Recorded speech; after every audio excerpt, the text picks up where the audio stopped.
Alright, this is my dad's 2010 Dodge Challenger with the 3.5 V6, and he's claiming that his alternator is bad, so we're gonna confirm that and replace if necessary. Now, I don't see any warning lights on. He said that the battery light was on the other day while driving it, and the windows were slow to roll up and blah blah blah.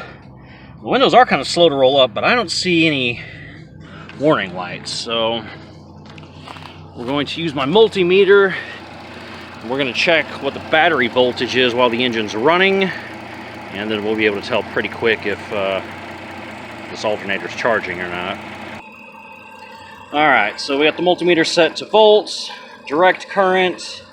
I'm going to try, I didn't bring the tripod, so we're going to try to rest my positive where the jump the car, her, and then I'm going to try to touch the ground right here.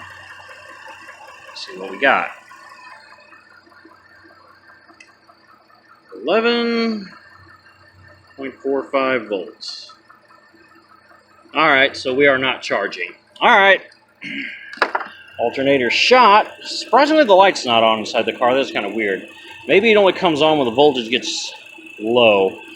But anyway, alright, so we're going to go ahead and change the alternator. It's located right down here. Right there.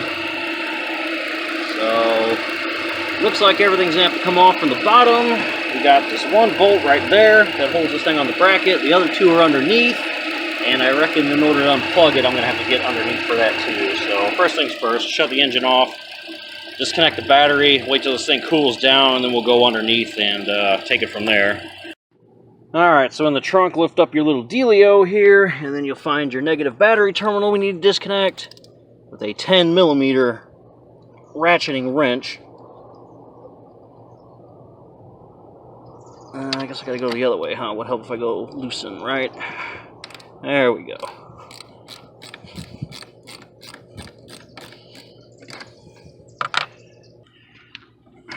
Alright, off. Put this someplace where it's not going to touch anything.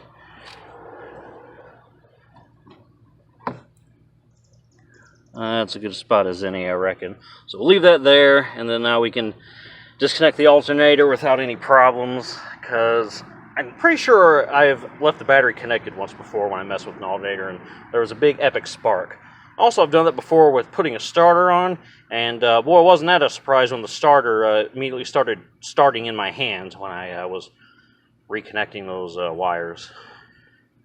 And then I also had a big epic spark on the BMW when I was working on something, and I had the battery still connected. And I touched the oil filter housing. Right there. Right there.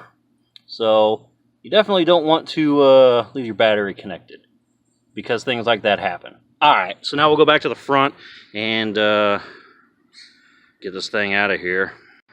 Alright, now on this car we're also going to do the serpentine belt. This one looks okay actually, but it does have like 70,000 miles on it, so we'll go ahead and change it, and this one will stay in the trunk as a spare just in case.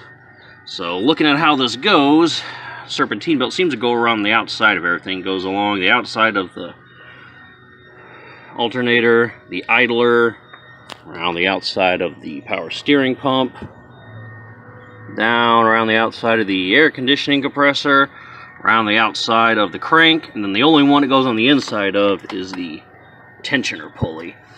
And this looks like it takes a 3/8 drive, so we'll shove a 3/8 drive in there, take the tension off the belt, and then we'll take the serpentine belt off of the alternator, and then off this thing all the way.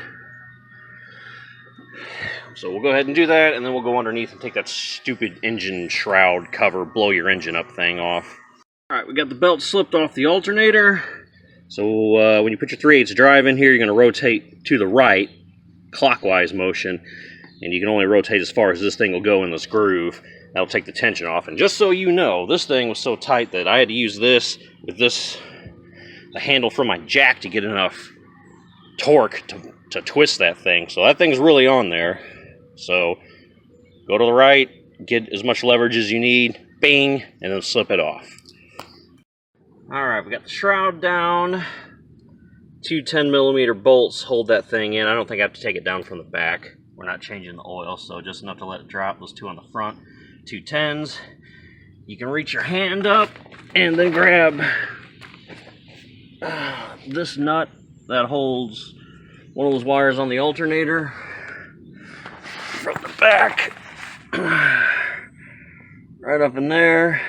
That's a 13mm. I just used a ratcheting wrench to bust it loose. And the one above it is the little clip. And I'll show you how I did that. Alright, if you take a peek, see down in there, you can see that red clip right next to the gray thing. That thing was all the way forward. What I did was blast it with just a wee bit of WD-40. And that loosened it up so that I can jab a small thin screwdriver between the red tab and the black squeeze deal, and then slide it back. Has to slide back so you can put your thumb on the squeeze tab and squeeze it and pull it. Now I'm not gonna be able to demonstrate that because my hand's gonna obstruct it, but trust me, WD-40, pry the clip back, and then the little black part, squeezy part that the red tab was securing, right there, just squeeze it and pull it. That'll be disconnected electrically, and then we can take the 3 bolts off that are holding this thing on. Okay, boys, this shit show took a turn for the worse. So 3 bolts to hold the alternator on are 15mm. The alternator's off now. I had to use a big pipe to get some leverage to bust the 2 on the bottom off, and the one on the top, it was too much. I literally could not get a grip on it. I stripped the bolt head off with a 6-point, 12-point wouldn't work, nothing worked on it. So I took an angle grinder and grinded through the bolt from the top here.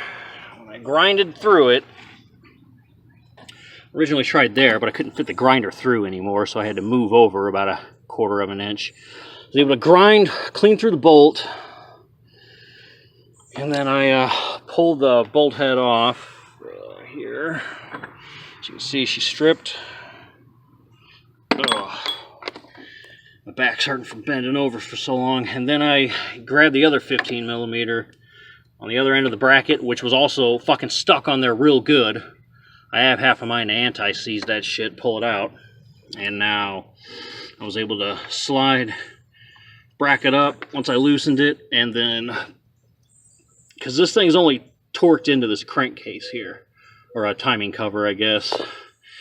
And you know, the actual alternator part where these threads are, that's not actually threaded on. So I slid the alternator down, goes down right through this hole. That's how we're going to get the new one up. And now I guess I'll ask my dad if he wants me to try to extract this, and then he buys a new one from Chrysler, or if he just wants me to slide the new one on, or you know, slide the alternator on over this. This is now more of a guide pin as opposed to a bolt that holds it on.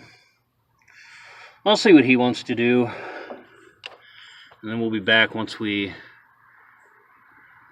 get damn near done with this thing. Alright, got the bolt out.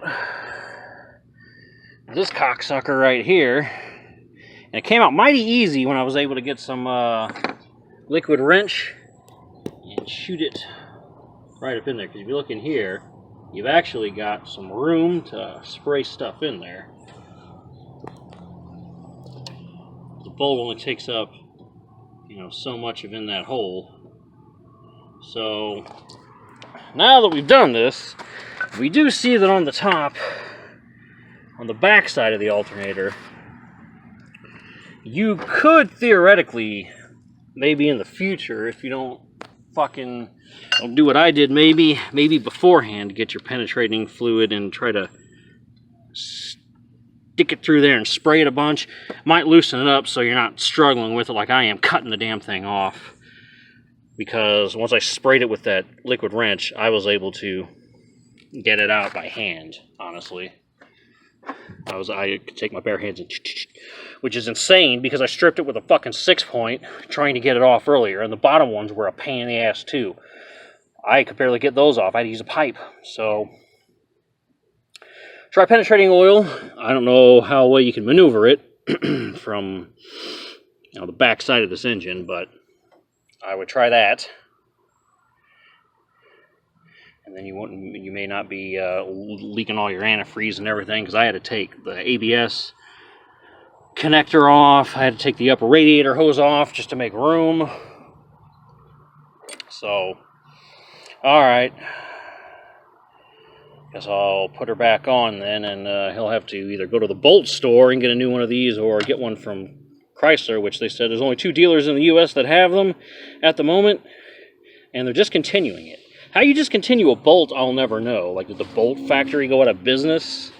Like, what happens when you're at the dealer, right? What happens when the dealer strips your Bolt and then has to replace it? How did that? What's going to happen with that? Hell if I know. All right, putting her back in. All right, we are back together. There was no weird stuff going on, so I put the one good bolt on the top. I have one good one on the bottom. We'll just have to wait till another bolt comes in to get the other one on the bottom. But this is mostly just the one, purge the air out of the cooling system.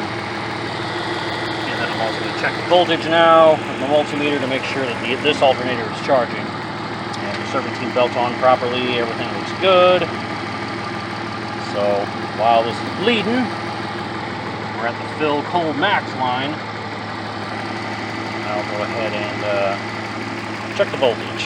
Alright, hopefully you can see that.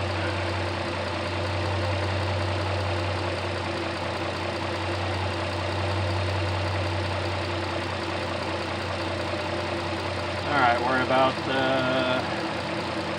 get a good connection here. 13.5 volts, so we're up from yesterday's 11 point something and going down, so this alternator works. Alright, so we're all good here. The only thing I need left to do is just button up that bottom